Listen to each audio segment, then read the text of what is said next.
다시 찬양하겠습니다. 네. 주를 찾는 모든 자들이 주로 말미암아 기뻐하고 즐거워하게 하시며 주의 구원을 사랑하는 자들이 항상 말하기를 하나님은 위대하시다 하게 하소서. 주를 찾는 모든 자들이 주로 말미암아 기뻐하고 즐거워하게 하시며 주의 구원을 사랑하는 자들이 항상 말하기를 하나님은 위대하시다 하게 하소서.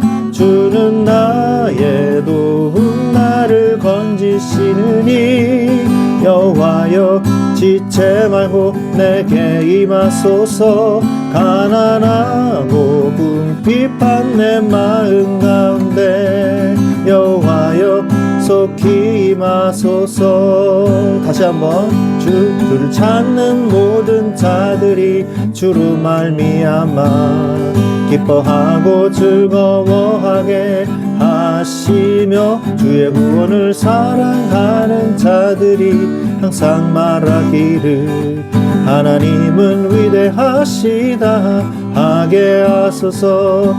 주를 찾는 모든 자들이 주로 말미암아 기뻐하고 즐거워하게 하시며 주의 구원을 사랑하는 자들이 항상 말하기를 하나님은 위대하시다 하게 하소서. 주는 나의 도움 나를 건지시느니 여호와여 지체 말고 내게 임하소서. 가난하고 궁핍한 내 마음 가운데 여호와여 속히 임하소서. 주는 나의 도움 나를 건지시느니 여호와여 지체 말고 내게 임하소서. 가난하고 궁핍한 내 마음 가운데 여호와여 속히 임하소서.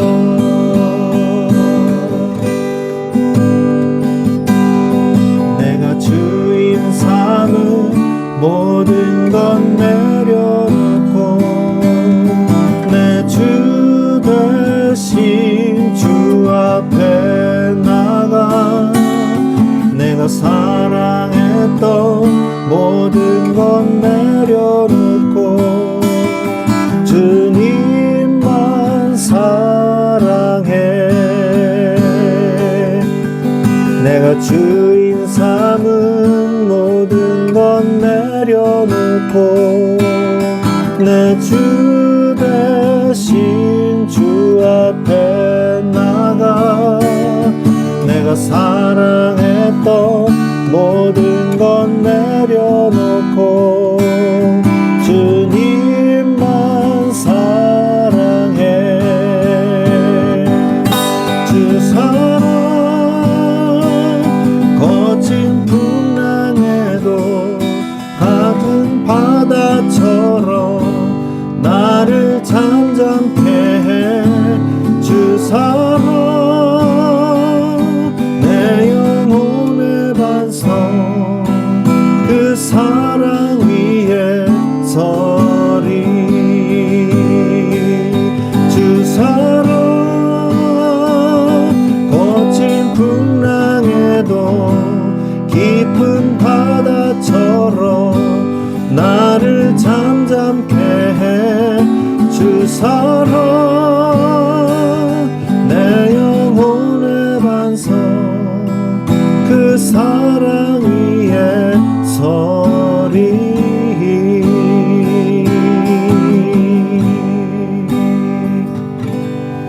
아멘. 아멘.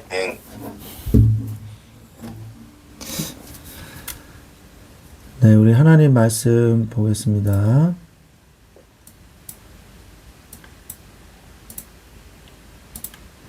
네, 오늘 말씀은 출애굽기 12장 48절로 51절 말씀 보겠습니다. 교독하겠습니다. 제가 먼저 48절 읽겠습니다. 네. 제가 읽겠습니다. 너희와 함께 거류하는 타국이니 여호와의 유월절을 지키고자 하거든 그 모든 남자는 할례를 받은 후에야 가까이하여 지킬지니 곧 그는 본토인과 같이 될 것이나 할례 받지 못한 자는 먹지 못할 것이니라. 본토인에게나 너희 중에 거류하는 이방인에게 이 법이 동일하리라 하셨으므로 온 이스라엘 자손이 이와 같이 행하되 여호와께서 모세와 아론에게 명령하신 대로 행하였으며 바로 그 날에 여호와께서 이스라엘 자손을 그 무리대로 애굽 땅에서 인도하여 내셨다. 아멘. 네. 오늘 말씀은 유월절에 대한 규례를 말씀을 하고 계십니다.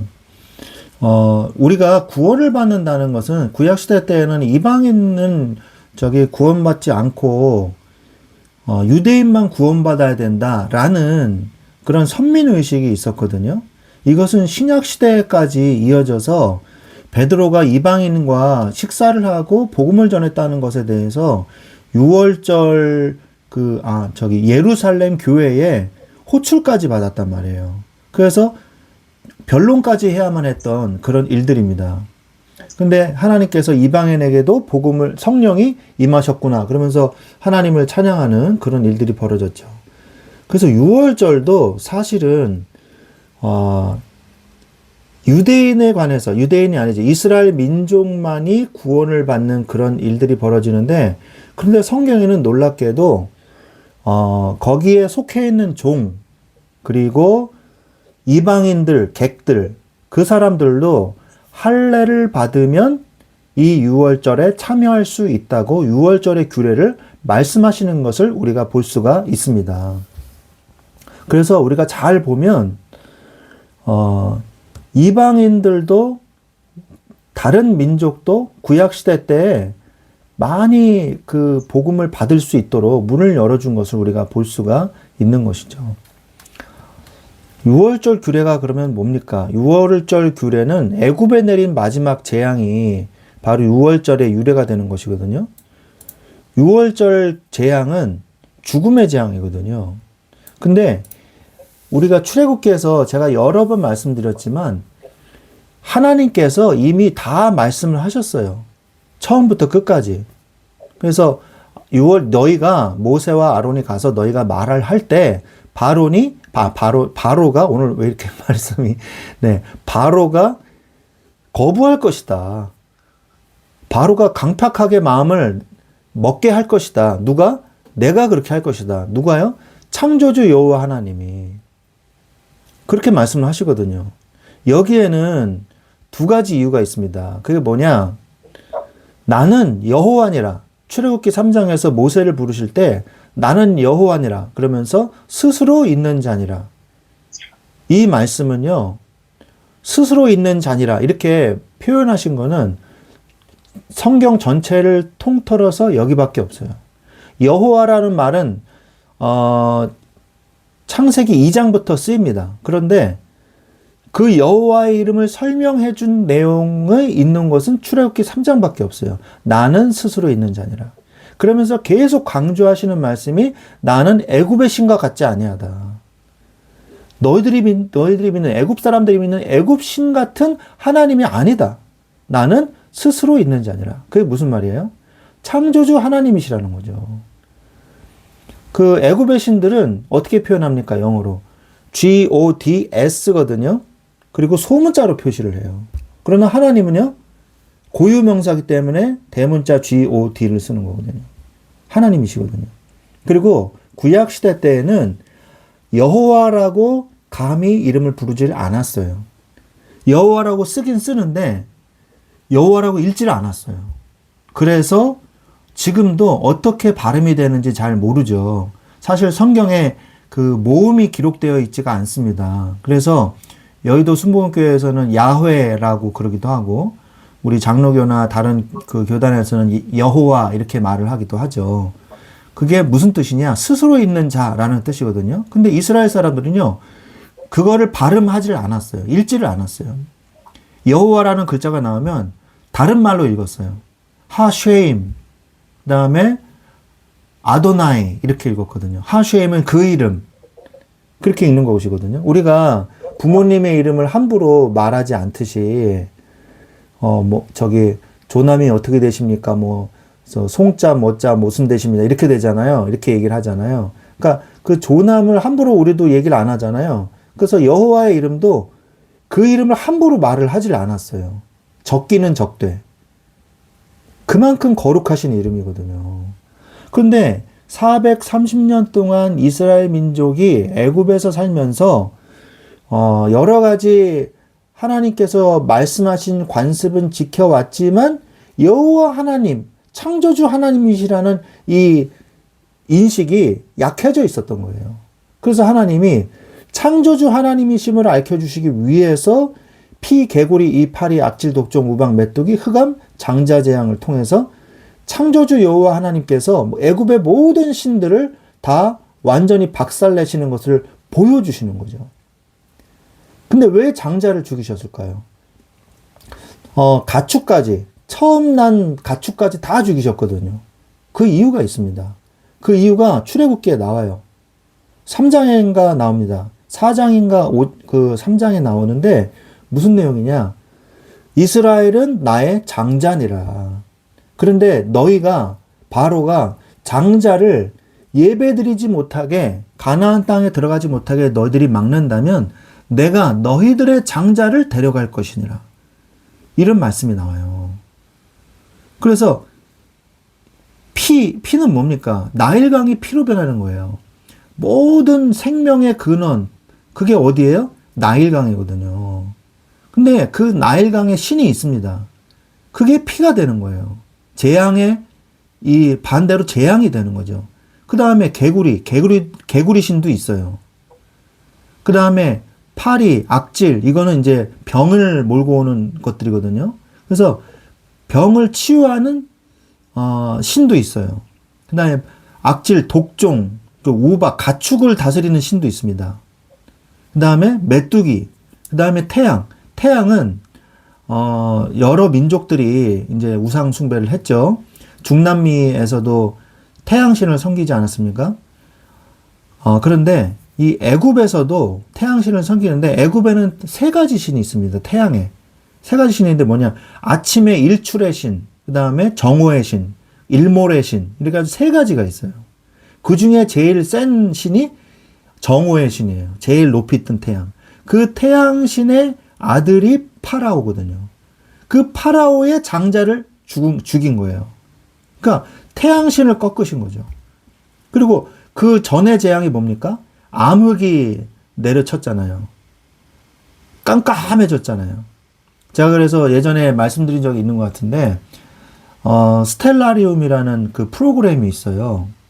그 스텔라리움 프로그램을 그 날짜를 입력을 하고 장소를 입력을 하면 심지어는 장소를 달로도 할 수 있어요. 그래서 기원전 5,000년 전에 지구의 모습, 그 장소를 달로 해가지고 지구를 보면 지구의 모습이 나옵니다. 그런 것처럼 이제 장소를 그 이집트, 카이로 지역으로 하고, 그 다음에 뭘 했냐. 그 당시에 제가 문헌을 다 찾아봐가지고 대략 기원전 4,000년 전 이렇게 해가지고 입력을 해가지고 한번 시뮬레이션을 돌려봤거든요. 근데 그 당시에 일식이 없더라고요. 일식이 없어요. 금성식이나 수성식이 가끔씩 있을 수 있거든요. 근데 그거는 깜깜해지지는 않아요. 금성식은 태양에 이렇게 점처럼 이렇게 지나가거든요. 그게 몇백 년 만에 한 번씩 오는데. 근데 그런 게 없단 말이에요. 그럼 어떻게 해서 깜깜해졌을까? 저는 그게 참 궁금하더라고요. 그래서, 소행성이 지나갔나? 불규칙적인 그런 궤도가 있으니까, 소행성이 지나갔나? 제가 그렇게 연구를 해봤는데, 미스터리예요, 미스터리. 하나님의 초자연적인 하나님의 이 능력이신 거예요. 어떻게 해가 깜깜해지는지 저도 모르겠어요. 일식이 아니더라고요. 그리고 고센 지역도 그때는 광명이 밝았다 그랬거든요. 고센 지역은 밝았다 그랬어요. 그러니까 하나님의 엄청난 기적인 것이죠. 그러니까 사람들이 얼마나 공포에 사로잡혔겠습니까? 그래도 바로가 내보내주질 않았단 말이에요. 왜 안 내보내줬냐? 하나님의 그게 계획이에요. 왜? 두 번째입니다. 두 번째. 6월절 사건에 대한 중요한 이 장자의 죽음에 대한 중요한 두 번째가 뭐냐? 바로 그 어떤 것으로도 출애굽할 수가 없었는데 6월절 어린 양의 피를 좌우 임방과 문설주의 피를 바른 그 집만 죽음의 천사가 패스 오버 했잖아요. 뛰어넘어갔잖아요. 그게 바로 예수 그리스도의 어린 양의 피를 얘기하는 거거든요. 그래서 어린 양의 피가 아니면 절대 출애굽할 수 없구나. 이거를 이스라엘 민족에게 각인시켜주기 위해서 하나님께서 가나안 땅에 들어가기 위한 준비를 하신 거예요. 근데 그것도 모자라서 또 뭘 보여주셨죠? 홍해의 기적을 보여주셨지 않습니까? 그것이 세례거든요. 홍해의 기적을 보여주고 하나님을 찬양했는데 금방 또 어떤 일이 벌어지냐? 먹을 물이 없어요. 그러니까 또 금방 원망하거든요. 그리고 모세가 시내산에 도착해서 호렙산이 곧 시내산이죠. 시내산에 올라가서 10계명을 받는 동안에 40일 동안에 그새를 못 참고 또 타락해요. 그래서 아피스라는 송아지 우상을 만들죠. 아피스가 이제 이집트의 송아지 그 신이거든요. 그 신을 갖다 또 만들어가지고 그새를 못 참고 또 타락을 하지 않습니까? 그래서 하나님이 결국 어떻게 하십니까? 40일 동안 그것을 사흘길을 계산을 해서 어떻게 해요?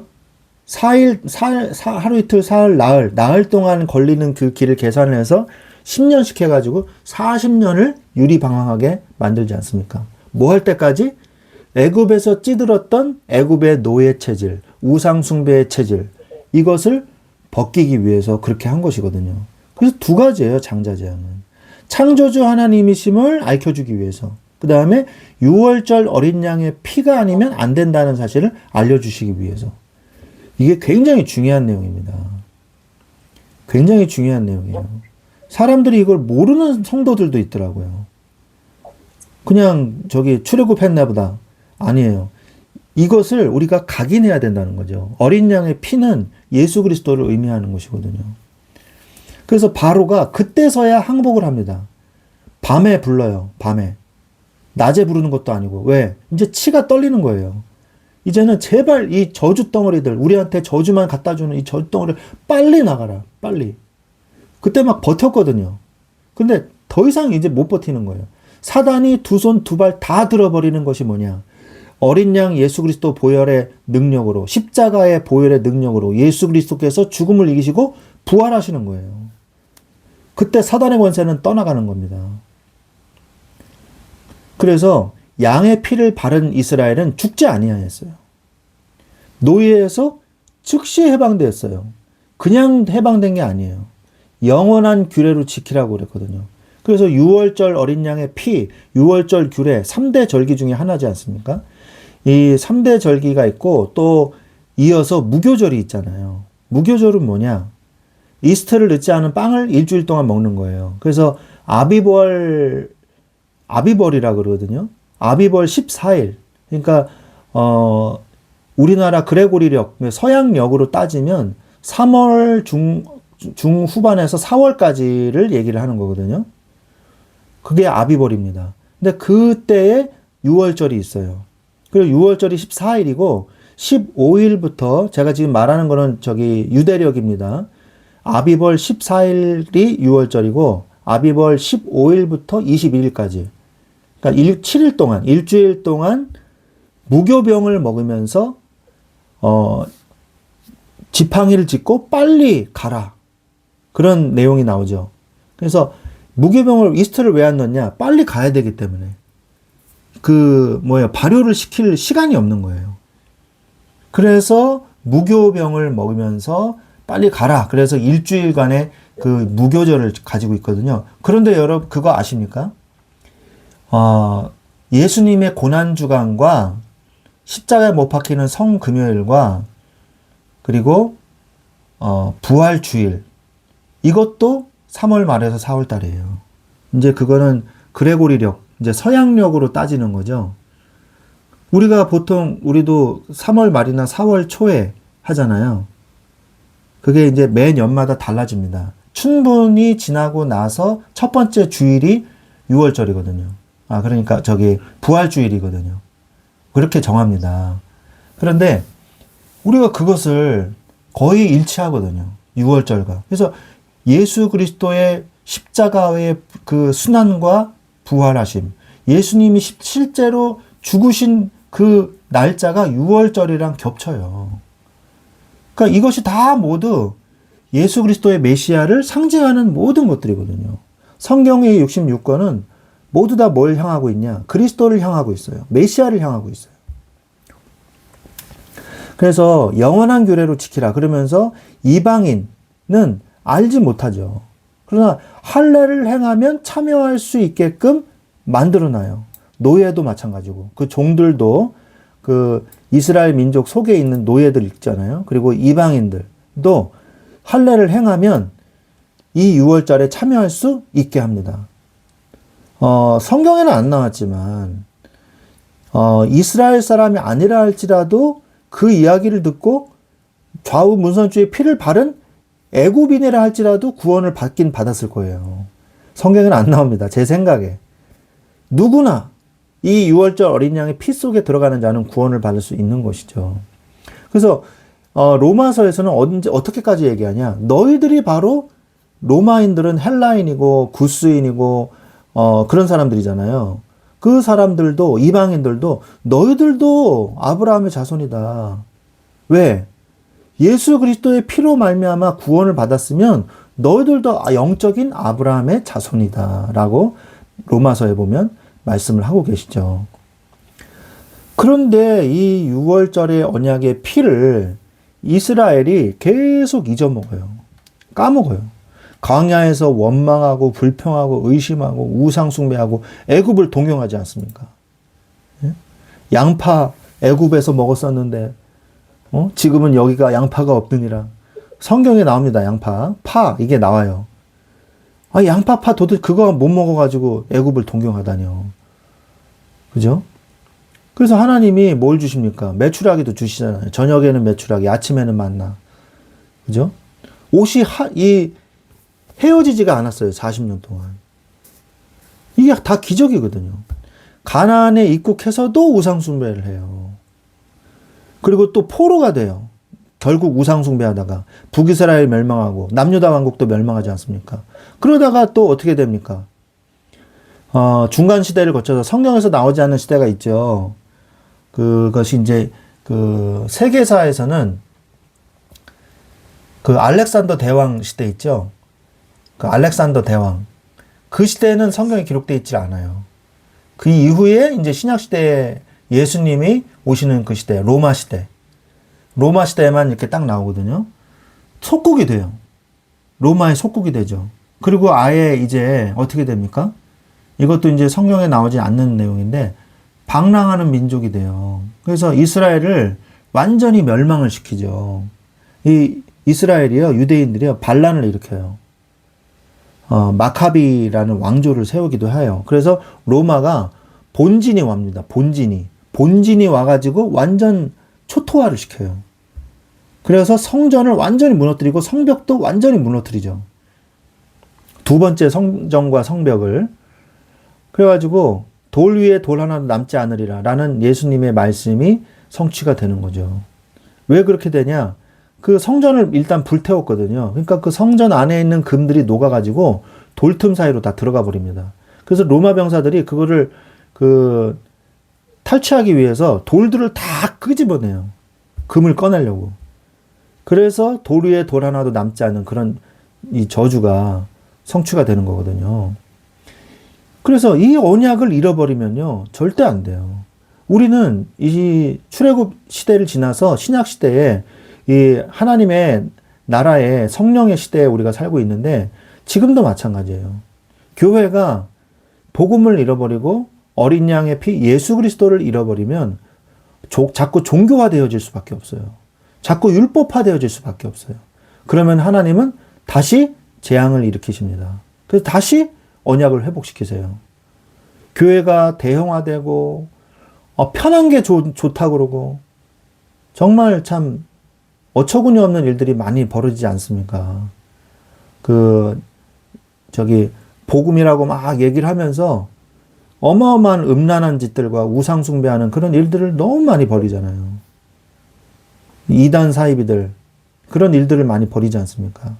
그래서 여기에서 우리가 잘 깨닫고 복음을 회복을 해야 돼요. 그래서 제가 이번에 개척을 한 교회가 그래서 응답을 받은 게 말씀이 중심이 되는 교회, 말씀이 기준이 되는 교회가 세워질 수 있도록 말씀으로만 치유되어지고 말씀만 전하는 교회가 될 수 있게 해주십시오. 성경 중심으로 우리가 신앙생활을 할 수 있도록 그런 공동체가 세워질 수 있도록 그래서 말씀 충만한 교회 이렇게 응답을 받은 거거든요. 그래서 말씀이 중심이 되는 교회, 딴소리 안 하고 오직 말씀만 정확하게 전하고 그 말씀 속에 있는 하나님의 주신 그 말씀의 그 메시지를 내가 붙잡고 기도할 수 있는 그런 교회가 될 수 있기를 제가 기도하는 마음으로 지금 교회를 개척을 한 거거든요. 그래서 오직 하나님의 말씀, 이 말씀 속에는 그리스도를 우리가 놓치면 안 되는 것입니다. 그래서 6월절의 주인공 되신 예수 그리스도죠. 십자가의 도가 멸망하는 자들에게는 미련하게 보이지만 하나님을 믿는 우리에게는 하나님의 능력이 됨이니라. 우리가 이중적으로 신앙생활하는 사람들이 많아요. 교회에서는 거룩한 척하고 밖에 나가서는 굉장히 세속적으로 사는 거죠. 그래야지만 성공할 수 있어 이렇게 얘기를 해요.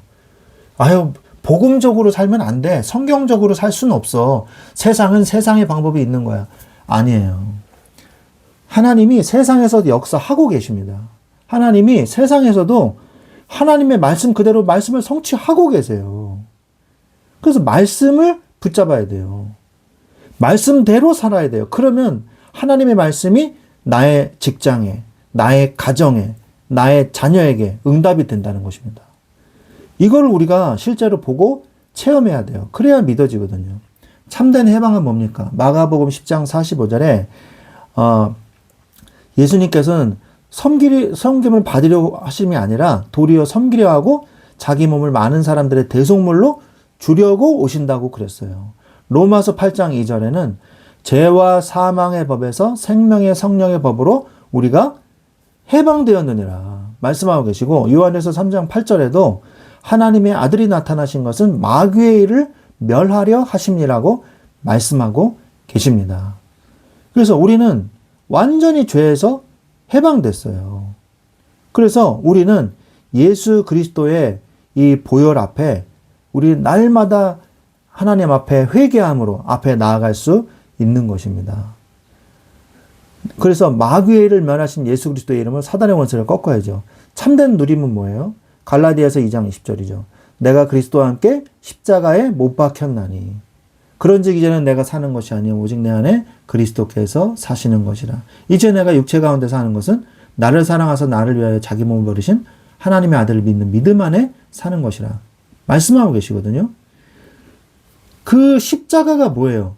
내가 죽었다는 말이 뭡니까? 죄인 되었던 내가 죽은 거예요. 그리고 나는 하나님의 자녀된 새 생명을 가진 하나님의 자녀로 예수 그리스도와 함께 부활한 거예요. 죄인된 나는 죽었고 예수 그리스도와 함께 나는 부활했습니다. 그래서 우리가 내 죄를 자복하고 회개하고 앞으로 나아갈 때 구원을 받게 되는 거예요. 반드시 회개해야 돼요. 회개가 들어가지 않으면 안 됩니다. 왜냐? 회개는요, 하나님의 역사하심이에요. 그 잘못을 한 사람들이요, 자기 잘못을 절대 인정 안 합니다. 그래서 인정을 안 하기 때문에 일반 재판에서도 당신 죄를 인정하십니까? 그러면은 정상 참작을 해주잖아요. 인정하지 못합니다. 그러면은요, 형이 더 무거워요. 근데 제가 이런 잘못을 했습니다. 참말 반성합니다. 이러면요, 정상 참작을 조금 해주거든요. 재판장도. 판사도. 그만큼 회개는요, 하나님의 감동이 없으면요, 회개할 수가 없어요. 끝까지 자기 죄에 절대 자백 안 합니다. 하려고 하지 않아요. 지위가 높을수록, 그리고 돈이 많을수록 절대 하려고 하지 않아요. 그러니까 우리가 하나님 앞에 자복하는 것은 굉장히 은혜로운 일이에요. 회개하고. 그래서 날마다 우리는 예수 그리스도 보혈의 능력으로 죄사함을 받으면서 하나님의 자녀로 된 축복을 누리는 겁니다. 회개는 하나님 앞에 성화되어지는 중요한 과정이에요. 그 어떤 사람들은 회개 필요 없어. 이건 이단이죠. 회개 필요 없어. 이렇게 얘기한단 말이에요. 그거는 뭐냐? 회개 필요 없다. 나 하나님 자녀 됐으니까 구원 받았잖아. 그러니까 회개할 필요 없어. 죄 져도 돼. 술 마시고 담배 피고 막 타락하고 그래도 나 구원 받았잖아. 예수님 영접하면 영원히 구원 받는다며 이렇게 말을 하거든요. 이게 굉장히 틀린 얘기예요. 그죠? 벌써 딱 들어보면 틀린 얘기잖아요. 그래서 이걸 바로 구원파라고 이야기하기도 하고, 교회사에든 제세례파라고 이야기하기도 하고, 이제 그렇게 이야기를 하는데, 회개하지 않으면요, 타락을 해버려요. 성령을 모독하는 죄인 거예요. 이건 알면서도 죄를 짓는 자는 성령을 모독하는 죄거든요. 용서받지 못할 죄거든요. 근데 우리가 회개를 할 때 또 죄를 짓죠. 그럼 또 회개하는 거예요. 또 죄를 지어요. 근데 그렇게 하다 보면 우리가 1년에 10번 죄를 짓는 거를 다음 해에는 5번 짓게 되고, 그 다음 해에는 3번 짓게 되고, 그 다음에는 1번 짓게 되고, 그러면서 안 짓게 되는 거예요. 내가 내 죄를 인식을 해야 되는 거예요. 그리고 하나님 앞에 부끄러운 모습으로 하나님 앞에 나와야 돼요. 그때 예수 그리스도 보혈로 내 죄를 사함 해주시는 거. 그걸 체험해야 되는 거예요. 그러면은 내가 회개할 때 점차 성화되어지는 거거든요. 근데 회개도 없이 그냥 나 괜찮아. 나 죄 져도 괜찮아. 이러면요. 성화되어지는 과정 속에 있지 않은 거고 그 사람은 구원 받았는지 안 받았는지 의심해 봐야 돼요. 그 사람은. 구원 안 받은 사람일 수도 있어요. 분명히 구원받은 사람은요. 성령께서 원하지 않는 거를 하기 싫어합니다. 죄를 져서 그래서 이런 양심의 가책을 느끼는 거거든요. 성령께서 원하지 않는 짓을 하면 양심의 가책을 느껴요. 구원받은 사람은. 그래서 회개하게 돼 있어요. 그죠? 그런데 구원받지 못한 사람은요. 나 구원받았잖아. 이렇게 얘기하면서 죄를 계속 짓는 거. 이거는 이 사람은 구원 못 받은 거예요. 사실은. 저주 덩어리죠. 정말 속은 거죠. 그래서 우리가 6월절의 피가 우리는 순간순간마다 필요하고 항상 필요합니다. 그래서 날마다 은혜의 보좌 앞에 어린 양 6월절 보혈의 피로, 어린 양의 보혈의 피로 제단 앞에 나아갈 수 있는 거예요. 그래서 우리가 지금도 내일도 우리가 날마다 이 어린 양의 보혈의 피의 능력을 누리시기를 예수 그리스도의 이름으로 축원드립니다. 기도하겠습니다. 하나님 감사합니다. 우리에게 어린 양의 피, 보혈의 피를 우리에게 주심을 감사를 드립니다. 이제는 날마다 우리가 보혈 앞에 나아가게 하시고 그리스도의 피 앞에 나아가게 하셔서 날마다 회개함으로 성화의 축복을 누리게 하여 주시옵시고 하나님을 더욱더 닮아가는 하나님의 자녀의 축복을 누리게 하여 주시옵소서. 6월절 어린 양의 피만이 구원의 길인 줄로 믿습니다. 감사를 드리며 주 예수 그리스도의 이름으로 기도드렸습니다. 아멘.